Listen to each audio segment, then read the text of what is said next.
आज के लेक्चर में हम बात करने जा रहे हैं क्लस्टर कंप्यूटिंग के बारे में। लास्ट लेक्चर में हमने डिस्ट्रीब्यूटेड सिस्टम के आर्किटेक्चर के बारे में बात की थी।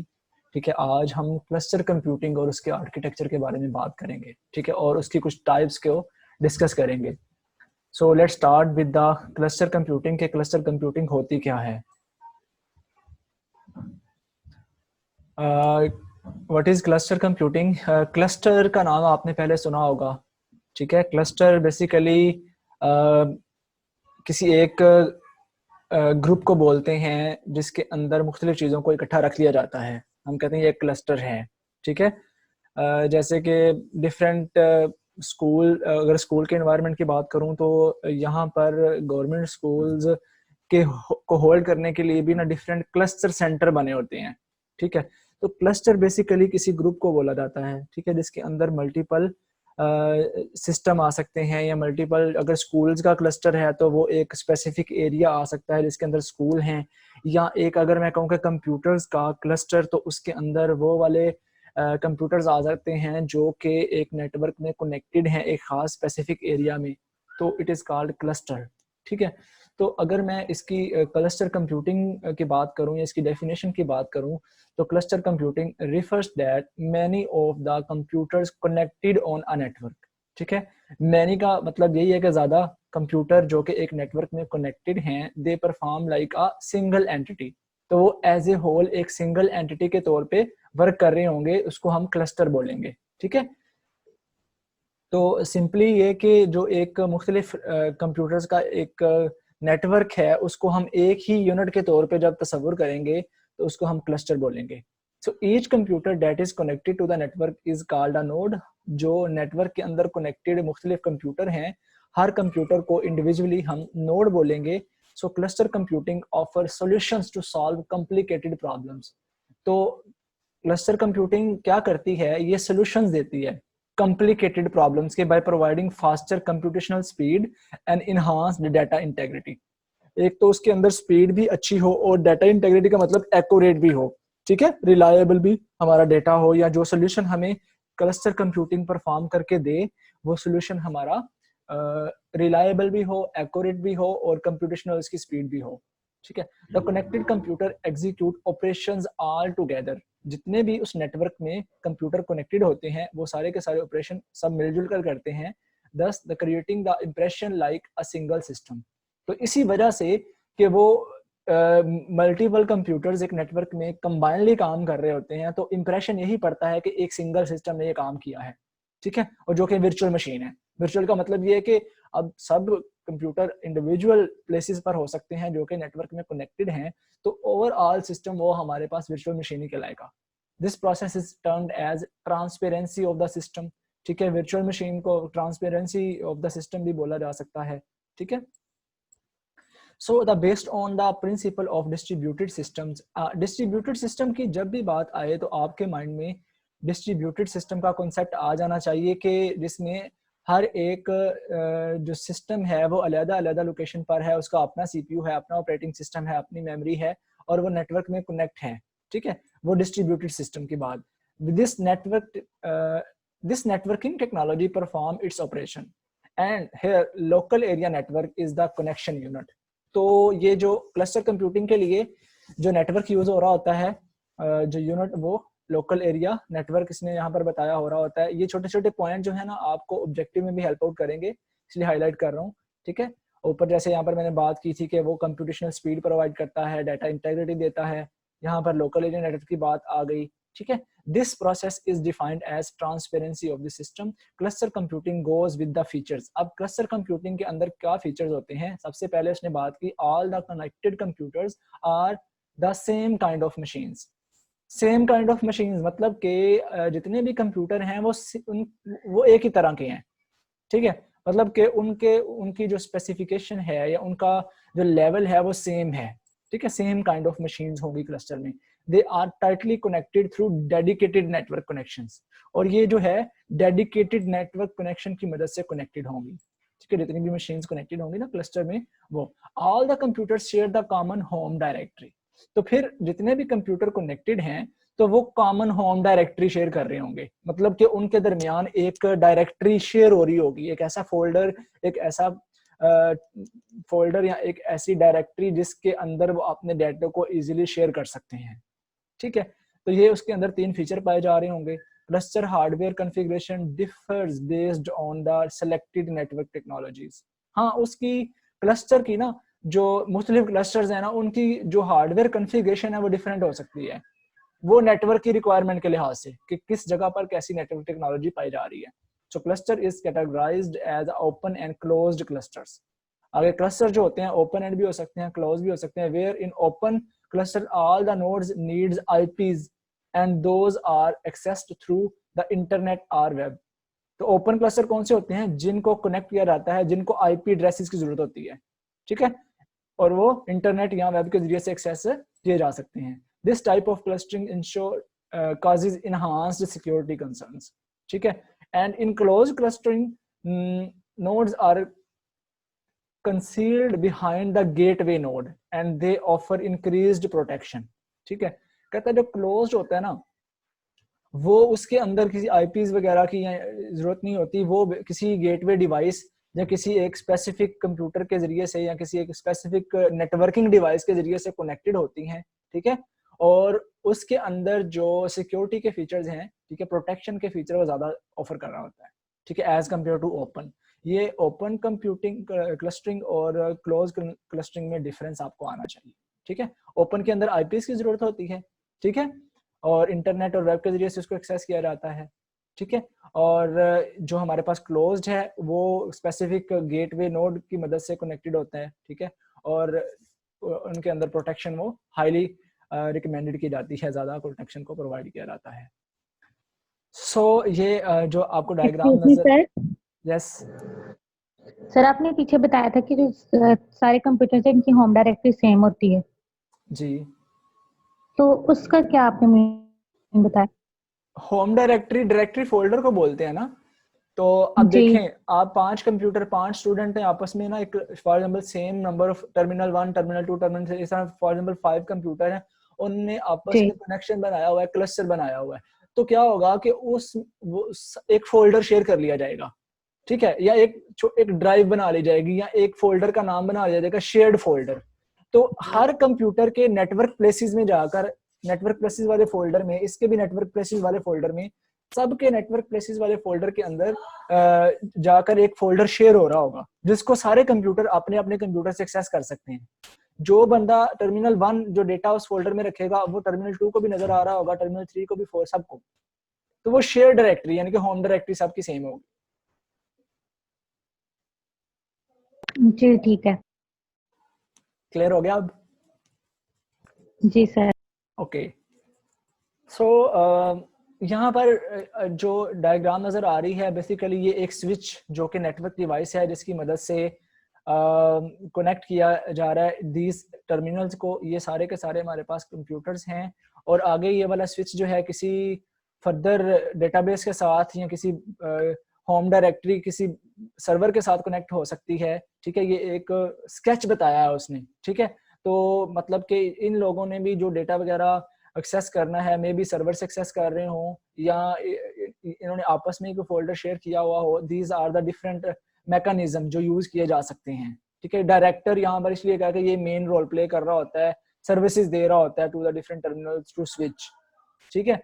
तो ये भी पॉसिबल है कि एक हमने जो क्लस्टर बनाया हुआ है उसमें 5-6 कंप्यूटर या 10 कंप्यूटर लोकल एरिया नेटवर्क से कनेक्टेड हैं, तो दरमियान में कोई स्विच यूज किया गया है टू मेक कनेक्शन, और हो सकता है तो वो स्विच के जरिए से हमने किसी एक सर्वर को भी कनेक्ट किया हुआ है, ठीक है, या किसी एक डायरेक्टर को हमने कनेक्ट किया हुआ है, या एक हमने वर्चुअल डेटाबेस बनाई हुई है जहां पर ये सब लोग हो। अब देखें ना, 2-3 ऑप्शंस होते हैं। एक तो ये अलग-अलग एक ही फोल्डर को शेयर कर लें, फिर ये भी हो सकता है कि जैसे क्लाउड कंप्यूटिंग है, तो ये इंटरनेट की फैसिलिटी को लेकर वहां पर डाटा को शेयर कर रहे हैं और सब वहां से एक्सेस कर रहे हैं डेटाबेस से। जैसे कि ये गूगल ड्राइव एक हमारे पास क्लाउड कंप्यूटिंग की एग्जांपल है ना। तो वहां पर लोग डाटा अपना शेयर करते हैं, वर्चुअली एक्सेस करते हैं, हमारे कंप्यूटर की मेमोरी यूज नहीं हो रही होती, ठीक है ना। तो क्लस्टर कंप्यूटिंग में भी हम किसी और डायरेक्टर को, किसी और डेटाबेस को यूज कर सकते हैं, जिसको सारे टर्मिनल उस नेटवर्क के थ्रू एक्सेस कर सकते हो।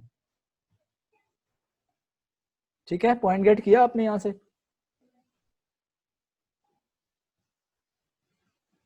जी sir. Okay, cluster computing operation ये एक उसकी एग्जांपल थी। देन हम बात करते हैं क्लस्टर कंप्यूटिंग आर्किटेक्चर की कि ये क्या होता है। Cluster is a kind of parallel और डिस्ट्रीब्यूटेड प्रोसेसिंग नेटवर्क, ठीक है, which is designed with an array of interconnected individual computers. ऊपर ये बात करके आ चुके हैं कि मल्टीपल कंप्यूटर कनेक्टेड होते हैं and the computer systems operating collectively as a single stand alone system. तो वो सारे के सारे एक ही सिस्टम के तौर पे काम कर रहे होते हैं, हालांकि होते वो डिफरेंट सिस्टम है, लेकिन एज ए होल वो एक सिंगल सिस्टम के तौर पे काम कर रहे होते हैं, जिसको हम क्लस्टर कंप्यूटिंग कहते हैं। ठीक है, सो नोड, नोड क्या होता है? जो भी एक क्लस्टर के अंदर कंप्यूटर कनेक्टेड है उसको हम एक नोड कहते हैं। ठीक है, नोड आइदर अ सिंगल और multi processor network having memory, input and output functions and an operating system. कहता है नोड उसको कहते हैं जिसके अंदर एक मतलब कि सीपीयू है, मेमोरी है, इनपुट आउटपुट फंक्शंस कर सकता है और उसके अंदर कोई ना कोई विंडो इंस्टॉल है। ठीक है, सो in general 2 or more nodes are connected on a single line। दो या दो से ज्यादा नोड या कंप्यूटर जो कि एक सिंगल लाइन में कनेक्टेड हैं, और every node might be connected individually through a local area network connection like that। ये देखें, वर्कस्टेशन 1 2 3 4 ये हमारे पास एज ए होल एक क्लस्टर कहलाएगा, सिंगल यूनिट के तौर पर, सिंगल सिस्टम इमेज के तौर पर ये पूरा हमारे पास एक क्लस्टर के तौर पे वर्क कर रहा है, और ये किसी की ना किसी कम्युनिकेशन चैनल या किसी ना किसी स्विच या किसी कम्युनिकेशन लाइन के जरिए से कनेक्टेड है ये सारे वर्कस्टेशन। ठीक है, और ये पैरेलल एप्लीकेशन चल रही होती हैं इनमें, सीक्वेंशियल एप्लीकेशंस या पैरेलल प्रोग्रामिंग एनवायरनमेंट इनके अंदर क्रिएट किया जा सकता है। तो this is basically the cluster computing architecture, जिसके अंदर मल्टीपल कंप्यूटर एक क्लस्टर के तौर पे काम कर रहे होते हैं, और एज ए होल ये ऐसे शो हो रहा होता है कि जैसे कि ये एक ही सिस्टम है। Okay, clear? कोई क्वेश्चन है या कोई कंफ्यूजन है तो पूछ लें। ना सर, हो गया क्लियर। ओके, नेक्स्ट हम बात करने जा रहे हैं एडवांटेजेस ऑफ क्लस्टर कंप्यूटिंग का, कि क्लस्टर कंप्यूटिंग के डिफरेंट एडवांटेजेस क्या हो सकते हैं। ठीक है, so there are numerous advantages of implementing cluster computing in application. ठीक है, मतलब कि डिफरेंट एप्लीकेशंस के अंदर हम क्लस्टर कंप्यूटिंग को यूज करते हैं। Few of them are discussed as follows. For example, सबसे पहले हम बात करते हैं कि क्लस्टर कंप्यूटिंग के क्या क्या बेनिफिट्स हैं। पहला बेनिफिट हमारे पास है कॉस्ट एफिकेसी। अब कॉस्ट एफिकेसी क्या होती है जी? मतलब कि इससे हमारी कॉस्ट जो है वो कम लगती है, इकोनॉमिकल है ये। Even mainframe computer seems to be extremely stable. कहता है हालांकि mainframe computer heavy computer होते हैं, लेकिन कॉस्ट के लिहाज से वो भी थोड़े से एक्सपेंसिव होते हैं। Cluster computing is more in sir implementation. आपकी आवाज बहुत लग रही है। आवाज ब्रेक कर रही है मेरी?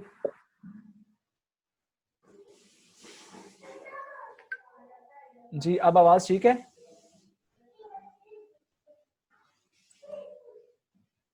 यस सर, अब ठीक है, पहले नहीं थी आ रही। ओके, तो मैं बात कर रहा था कॉस्ट एफिकेसी की। कॉस्ट एफिकेसी बेसिकली क्या होता है कि हमारी जो क्लस्टर कंप्यूटिंग है वो कॉस्ट के लिहाज से इफेक्टिव है। ठीक है, as compare to mainframe. You know, mainframe computer जो होते हैं ना वो भी हैवी कंप्यूटर होते हैं, फॉर हैवी वर्किंग के लिए बनाए जाते हैं।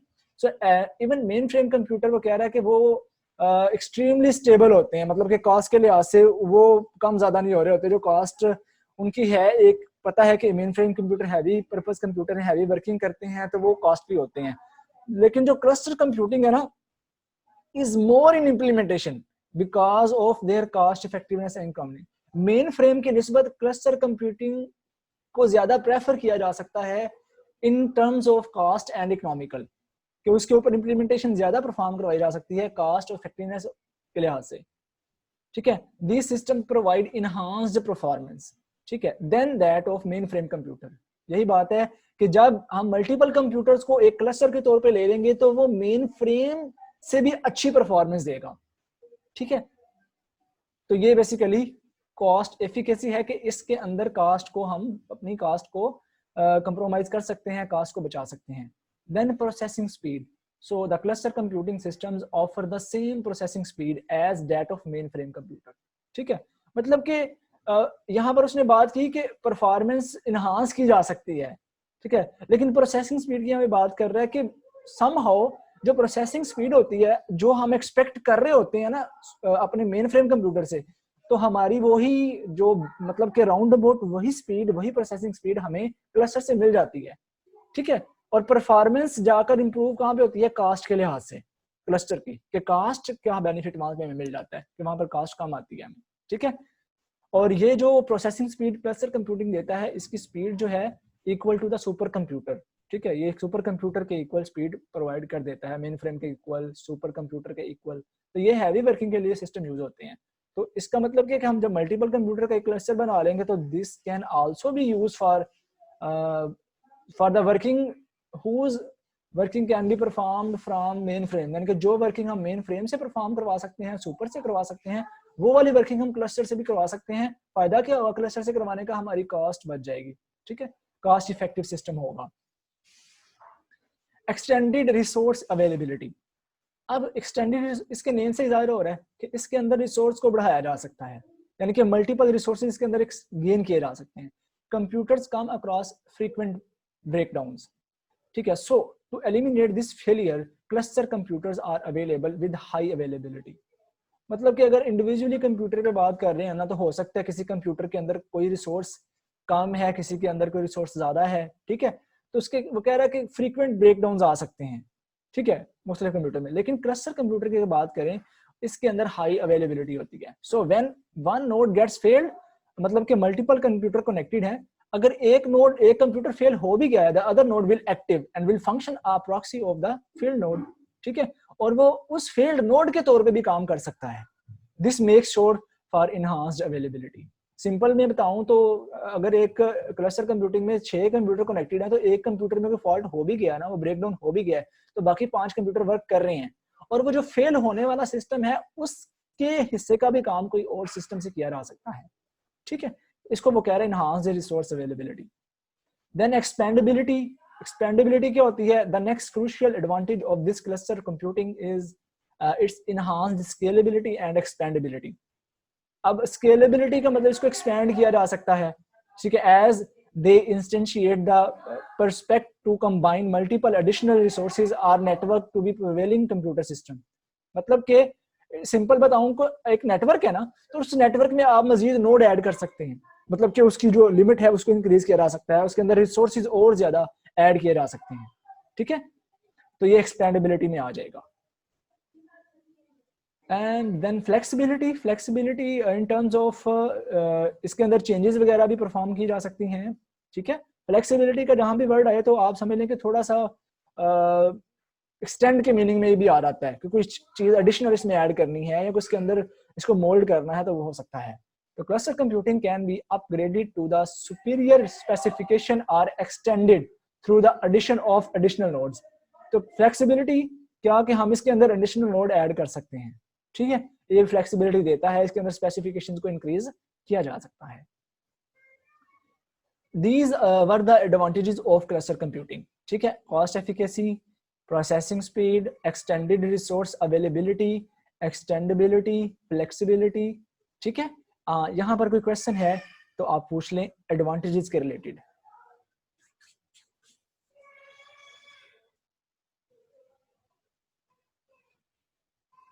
No question? No sir. Good. Next हम बात करते हैं what are the applications of cluster computing. इसके फायदे, एडवांटेजेस भी नो डाउट फायदे ही होते हैं, लेकिन एप्लीकेशंस का मतलब कि क्लस्टर कंप्यूटिंग को यूज करके कौन कौन से काम हो रहे हैं, मतलब रियल वर्ल्ड में किन किन डिपार्टमेंट्स में किन किन जगहों पे ये काम किए जा रहे हैं, क्लस्टर कंप्यूटिंग को यूज किया जा रहा है, ठीक है। कहता है there exist numerous applications of cluster computing, like first of all cluster computer can be implemented in weather modelling, ठीक है। वेदर मॉडलिंग में क्लस्टर कंप्यूटिंग को यूज किया जा सकता है। Stands as support in vehicle breakdown and nuclear simulations, जो गाड़ियों की डिफरेंट कंप्यूटराइज सपोर्ट होती है या न्यूक्लियर सिमुलेशंस होती हैं, उनके अंदर इसको यूज किया जा सकता है as a support. Use in image processing and electromagnetic too, मतलब कि ये आप अपने नॉलेज के लिए जस्ट 5 से 6 एप्लीकेशंस को माइंड में रखेंगे, क्योंकि ये अब चूंकि हम इन चीज़ों को अब एप्लीकेशंस को डिटेल में नहीं पढ़ने जा रहे कि वहाँ पर कैसे कैसे यूज होता है, जस्ट हम देख रहे हैं कि यहाँ पर इनका यूज है, ठीक है। सो इमेज प्रोसेसिंग में, इलेक्ट्रोमैग्नेटिक में इसका यूज है, perfect to be used in applications of astrophysics, ठीक है, aerodynamics and data mining. Data mining में इसको यूज किया जा सकता है। Assist to solve complex computational problems, यानी कि जो काम हम मेन फ्रेम कंप्यूटर से करवा सकते हैं वो हम यहाँ से क्लस्टर से भी करवा सकते हैं। लाइक कॉम्प्लेक्स कंप्यूटेशनल प्रॉब्लम को रिजॉल्व करने के लिए भी क्लस्टर कंप्यूटिंग का यूज किया जा सकता है। Hold the flexibility to allocate the workload as a small data portion and which is called grid computing. नीचे हम बात करने वाले हैं ग्रिड कंप्यूटिंग क्या होती है, ठीक है। तो अभी ग्रिड कंप्यूटिंग के कॉन्सेप्ट से थोड़ा सा आप फेमिलियर नहीं है, इसको मैं हाईलाइट कर रहा हूँ, नीचे हम ग्रिड कंप्यूटिंग के ऊपर बात करेंगे अभी। Then cluster computing has the capacity to function in many web application such as security. अब क्लस्टर कंप्यूटिंग के अंदर ये भी कैपेसिटी होती है कि वो मुख्तलिफ किस्म की वेबसाइट में एज ए सिक्योरिटी वर्क कर सके, सर्च इंजन के तौर पे, डेटाबेस सर्वर के तौर पे, वेब सर्वर, प्रॉक्सी, ईमेल्स, ठीक है। तो ये सारे काम क्लस्टर कंप्यूटिंग परफॉर्म कर सकती है। There are life saver applications through this approach, like they can forecast the occurrence of earthquakes, ठीक है। मतलब कि ऊपर उसने बात की था ना वेदर मॉडलिंग, तो मौसमी हालात उनकी मॉडल्स बनाने के लिए भी यूज हो सकता है। और यहाँ पर उसने एक बहुत इंपॉर्टेंट कि हमारी लाइफ को सेव करने के अंदर भी क्लस्टर कंप्यूटिंग अहम रोल प्ले करती है कि ये पहले से, यानी कि ये अप्रोच को यूज करके जो सिस्टम है पहले से ही हमें आगाही दे सकते हैं कि अर्थक्वेक आने वाला है या उसका अंदाजा लगाया जा सकता है, ठीक है। तो these are the major applications of cluster computing. Okay, clear यहाँ तक। अब हम मूव करने वाले हैं ग्रिड कंप्यूटिंग की तरफ कि क्लस्टर कंप्यूटिंग में और ग्रिड कंप्यूटिंग में हमारे पास क्या डिफरेंस होता है। बेसिकली तो क्लस्टर कंप्यूटिंग और ग्रिड कंप्यूटिंग बज़ाहिरन सेम ही लग रहे होते हैं, मतलब कि ग्रिड कंप्यूटिंग या क्लस्टर कंप्यूटिंग सेम ही कॉन्सेप्ट होता है, लेकिन इनके अंदर माइनर डिफरेंसेस आते हैं। हम उन डिफरेंसेस को जो है वो यहाँ पर डिस्कस करेंगे, ठीक है। ओके, क्लस्टर कंप्यूटर को हमने डिस्कस कर लिया। अब हम ग्रिड कंप्यूटिंग को थोड़ा सा देखते हैं। Grid computing can be stated as a network of either heterogeneous और होमोजीनियस कंप्यूटर सिस्टम्स। अब ये दो वर्ड यूज हुए हैं। Do you know what is difference between heterogeneous and homogeneous? कभी आपने एफएससी में कि साइंस में भी पढ़ा होगा।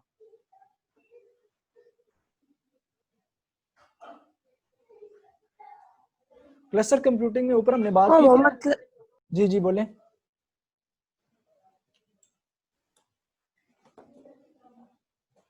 कोई स्टूडेंट बोलने लगा था अभी, बोले। सर होमो में सेम होते हैं और हेट्रो में डिफरेंट होते हैं, मतलब ये होता है। आपने अपोजिट नहीं बता दिया? सर होमो में सेम नहीं होते। सही बताया है। सही बताया है। देखें, इसको पढ़ेंगे। कनेक्टेड क्लस्टर कंप्यूटिंग में connected computer have to be heterogeneous, which means that they should have a similar kind of operating system and hardware. According to this heterogeneous में similar kind of operating system and hardware होना चाहिए. And connected computer in grid computing have dissimilar operating system and hardware. They can be either heterogeneous or homogeneous. यानी कि इसके अंदर similar भी हो सकते हैं और डिसिमिलर भी हो सकते हैं। तो ऊपर हम जब क्लस्टर कंप्यूटिंग को पढ़ रहे थे तो हमने ये बात की थी ना कि similar kind of computers are connected as a single unit is called cluster computing, ठीक है। तो वो हमारे पास था, और जिसके अंदर दोनों सिमिलर एंड डिसिमिलर दोनों आ जाते हैं, it is called grid computing, ठीक है। So computer systems all functioning together over far distance, ज्यादा डिस्टेंस पर हैं, to achieve a task and that would be rather a complicated, जो कि टफ टास्क भी हो सकता है जिसको कंप्यूटर ने करना है। Even cluster and grid computing seem to be almost similar, they exist a lot of differences between two, either in performance. अब ये जो डिफरेंसेस हैं वो किस किस टर्म में आते हैं? Either in performance, operation and construction, ठीक है। इनके अंदर डिफरेंस आ सकते हैं। Let's be clear on the difference between grid computing and cluster computing, ठीक है। अब ये मतलब कि ये जो आर्किटेक्चर दिखाया गया ये ग्रिड कंप्यूटिंग का है, ठीक है। मतलब कि डिफरेंट, अब यहाँ पर देखें, ये इसके रिसोर्सेज, इसके रिसोर्सेज, इनमें रिसोर्सेज ज़ाहिर तो सेम लग रहे हैं, तो मे बी इनमें कुछ ऑपरेटिंग सिस्टम या कुछ रिसोर्सेज का डिफरेंस हो सकता है। अभी इसके डिफरेंस को रीड करने कंप्लीट आइडिया होने वाला है कि इन दोनों में क्या मेन डिफरेंस है। पहली बात तो हमने कर ली, ऑपरेटिंग सिस्टम और हार्डवेयर इसमें डिसिमिलर भी हो सकते हैं, सेम भी हो सकते हैं, इसमें सिमिलर ही होंगे। All the nodes in this are committed to perform a similar operation and no other operation is allowed to be done. Cluster के अंदर जितने भी नोड्स हैं वो सिमिलर ऑपरेशन पे काम कर रहे होते हैं, ठीक है, यानी कि एक ही ऑपरेशन पे काम कर रहे हैं। The nodes here allot their unused processing resources for the grid computing. इसके अंदर, ठीक है, फॉर एग्जांपल इसके अंदर एक सिस्टम के पास कुछ रिसोर्सेज नहीं है, तो वो जो काम उस रिसोर्सेज से किया जाना था वो दूसरे सिस्टम से परफॉर्म करवाया जा रहा होगा, ठीक है, यानी कि सारे के सारे नोड एक ही ऑपरेशन पे काम नहीं कर रहे होंगे। रिसोर्सेज के हिसाब से काम असाइन होगा, जिसके पास जिस तरह के रिसोर्सेज होंगे उसको उस तरह का काम असाइन कर दिया जाएगा। So every node is to so close to next one, मतलब कि हर नोड एक दूसरे के क्लोज है। So nodes can be placed at far distance from each other, ये ज्यादा डिस्टेंस पर हो सकते हैं, ये कम डिस्टेंस पर होते हैं। All the nodes in the network are connected through high speed LAN, ये लोकल एरिया नेटवर्क कनेक्शन से कनेक्टेड होते हैं। All the nodes in the network are connected either through low speed buses or via internet, ठीक है, मतलब कि लो speed buses की मदद से या इंटरनेट की मदद से ग्रिड कंप्यूटर को कनेक्ट किया जा सकता है। लो स्पीड बसेस क्या है, आपको पता है, आपके कंप्यूटर में वर्क कर रही होती हैं डिफरेंट बसेस, ठीक है, तो सिग्नल्स को लेके जाना, लेके आना, या उसके अलावा यहाँ पर हम बस बेसिकली जो बस नेटवर्क टोपोलॉजी है वो भी तो एक लोकल एरिया नेटवर्क ही होता है ना, तो वो ऐसी बसेस जो कि लो स्पीड है, मतलब कि डाटा को बहुत फास्टली ट्रांसफर नहीं करती हैं। They are connected in the format of centralised network topology, वही बात, क्योंकि एक ही टास्क पे काम हो रहा होता है, होम डायरेक्टरी सेम होती है, तो ऐसा ही है कि ये जैसे एक सेंट्रलाइज्ड नेटवर्क टोपोलॉजी है। So the nodes are connected in the format of either distributed और डिसेंट्रलाइज्ड नेटवर्क, ठीक है, ये डिस्ट्रीब्यूटेड भी हो सकता है या डिसेंट्रलाइज्ड भी हो सकता है। Here scheduling is managed by the central server. It can have a server, but each computer perform its own method.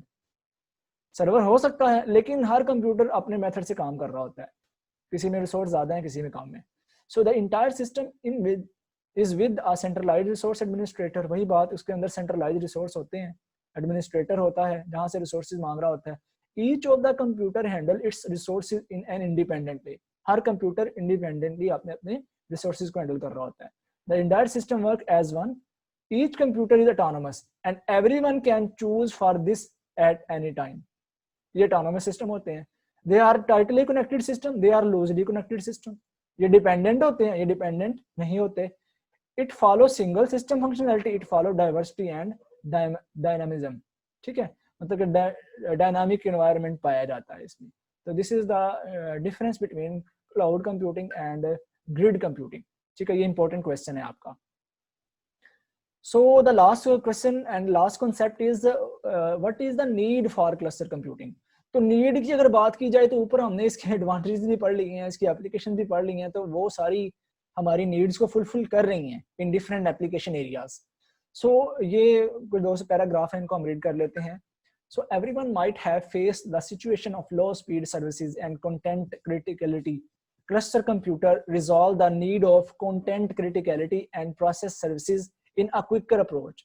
It's mean that कि हर बंदा आज के दौर में लो स्पीड सर्विसेज से डरा हुआ है, मतलब कि एक तो ये है कि उनको सर्विसेज लो मिलती हैं, यानी कि लो, हर बंदा एफिशिएंसी चाहता है कि उसका काम एफिशिएंटली हो, ठीक है, और उसको कंटेंट जो है, जो टू द पॉइंट कंटेंट भी मिले, जो वो नेट पे सर्च करता है, जो वो काम चाहता है उसी के रिलेटेड उसको कंटेंट मिले, ठीक है। तो कहता है क्लस्टर कंप्यूटिंग ने इस प्रॉब्लम को रिजॉल्व किया, ठीक है, वो प्रोसेस को सर्विसेज भी क्विकर प्रोवाइड करता है एंड देन कंटेंट क्रिटिकलिटी वाला भी कांसेप्ट इसमें पाया जाता है।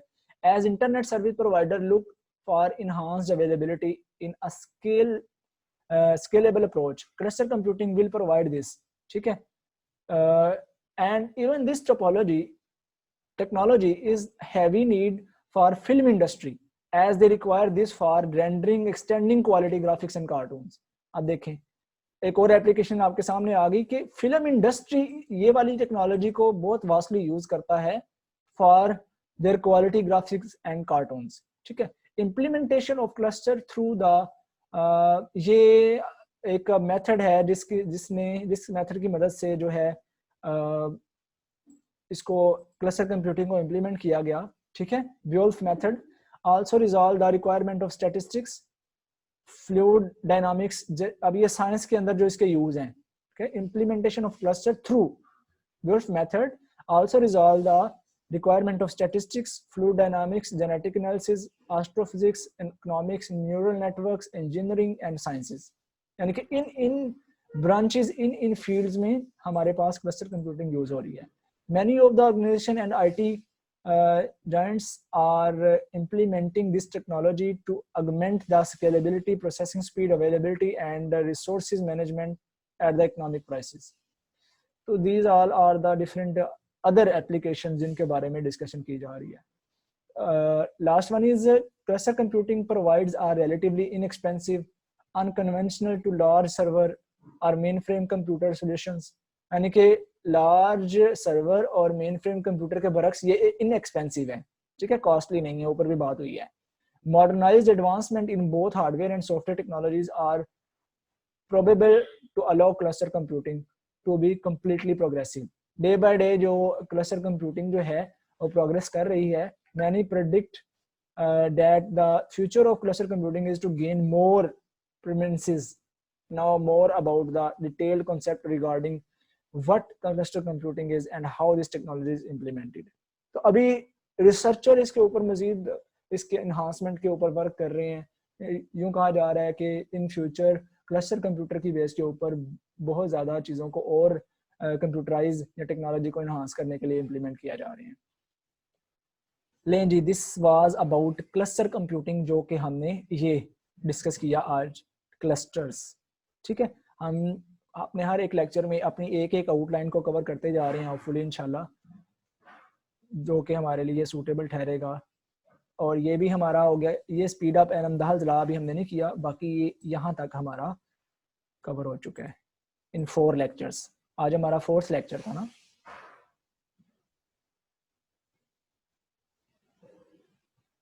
जी हाँ, कोई क्वेश्चन है आपका यहाँ तक आज के लेक्चर में तो आप पूछें। सिंपल है, टफ नहीं है, रीडिंग कीजिएगा। ये सिंपल एक आर्किटेक्चर है, नेटवर्किंग का कॉन्सेप्ट पाया जा रहा है इसके अंदर, ठीक है, और तो इसमें कोई ज़्यादा हार्ड एंड फास्ट चीज़ नहीं है। Okay sir. प्रीवियस भी आप प्रिपेयर कर रहे हैं साथ साथ भला?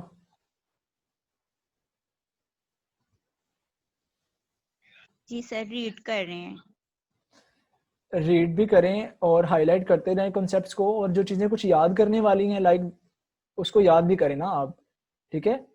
लाइक क्लस्टर में ये डिफरेंस याद करने वाला है, या आर्किटेक्चर इंपॉर्टेंट है जो पीछे हम 2-3 पढ़ के हैं, shared memory architecture, distributed architecture. लेकिन साथ साथ करते जाएं, आपके लिए बर्डन नहीं होगा। थ्योरेटिकल सब्जेक्ट्स हैं तो इसमें तो आपको कुछ पढ़ना पड़ेगा, रीडिंग करेंगे तो आपको आपकी लर्निंग ज़्यादा होगी। ओके जी ठीक है। हाँ, और आपकी पहली असाइनमेंट आपको देनी है, कॉलेज इंस्ट्रक्शन है, तो असाइनमेंट आपको क्या देनी चाहिए?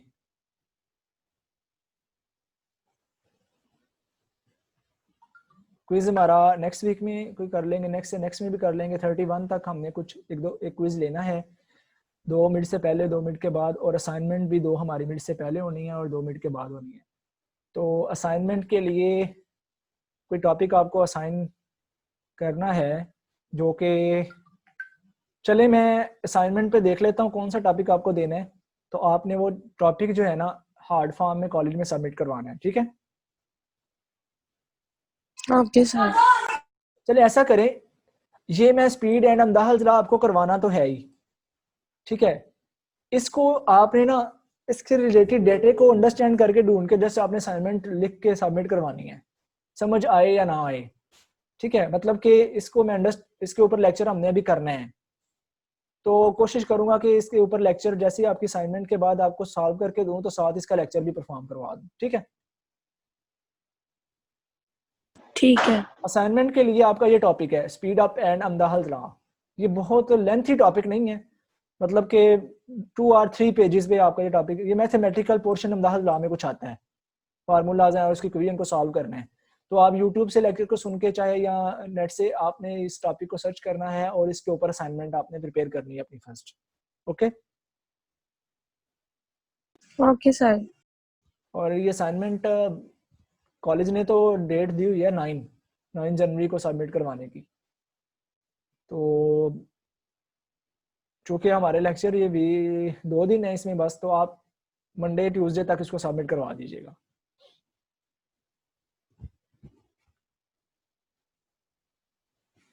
Okay sir. ठीक है जी, आज के लिए इतना ही। इंशाल्लाह आपसे बात होगी कल। अपना ख्याल रखिएगा। अल्लाह हाफिज़। सर आज का लेक्चर की वीडियो और कल के लेक्चर की वीडियो, क्योंकि लाइट नहीं है तो जिया ने भी लेक्चर इसलिए नहीं लिया। मैं आपका ना यूट्यूब पे अपलोड कर रहा हूँ लेक्चर सारे, ये वाले